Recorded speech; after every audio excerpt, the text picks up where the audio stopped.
જય ગો માતા, વંદે ગો માતરમ.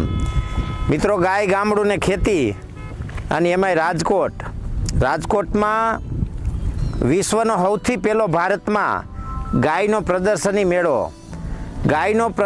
મેળો તો છે જ, પણ આજ સુધીના ઇતિહાસમાં પહેલી વખત એવો ઘટના બનવા જઈ રહી છે, એવો પ્રસંગ બનવા જઈ રહ્યો છે કે જેમાં શ્રેષ્ઠ ગાય આવે એને 5 લાખ રૂપિયા ઇનામ, શ્રેષ્ઠ નંદી આવે એને 5 લાખ રૂપિયા ઇનામ, શ્રેષ્ઠ વાછડી આવે એને 5 લાખ રૂપિયા ઇનામ, શ્રેષ્ઠ વાછડો આવે એને 5 લાખ રૂપિયા ઇનામ, શ્રેષ્ઠ દૂધમાં આવે એને 5 લાખ રૂપિયા ઇનામ. આખા ભારતના ઇતિહાસમાં પહેલી વખત થાય છે અને રાજકોટના આંગણે, ગુજરાતનું તો ગૌરવ કહેવાય કે આવો કાર્યક્રમ રાજકોટના આંગણે થાય છે. અને એમાં મારે ને તમારે પાર્ટિસિપેટ કરવાનું છે. ખાલી ગાયોની કોમ્પિટિશન, ગાયોની સુંદરતાની કોમ્પિટિશન એટલું જ નથી, પણ એની સાથે સાથે ડેરી ઇન્ડસ્ટ્રીઝમાં વપરાતા સાધનો, ડેરી ઇન્ડસ્ટ્રીઝમાં વપરાતા ઇક્વિપમેન્ટ અને એવા વિદ્વાન નિષ્ણાંતો અહીંયા આ એક્સપોમાં આવવાના છે. તારીખ 20, 21, 22 રાજકોટ રેસકોર્સ ગ્રાઉન્ડ. મિત્રો, ભૂલતા નહીં. આખા વિશ્વમાંથી નહીં તો લગભગ 35થી 40 દેશમાંથી આ લોકો આવવાના છે.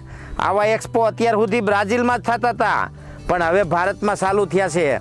કોઈ પણ પ્રકારના ભેદભાવ વગર, કોઈ પણ પ્રકારના છળકપટ વગર એક નિર્દોષ ભાવથી આ એક્સપોમાં જોડાવું, આ પ્રદર્શનીમાં જોડાવું.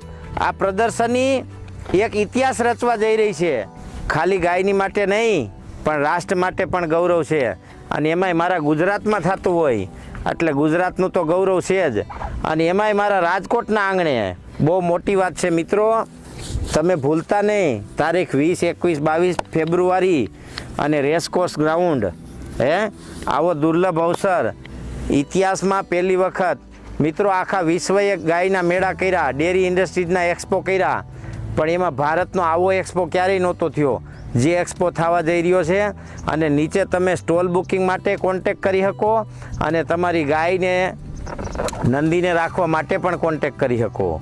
જય ગો માતા, વંદે ગો માતા.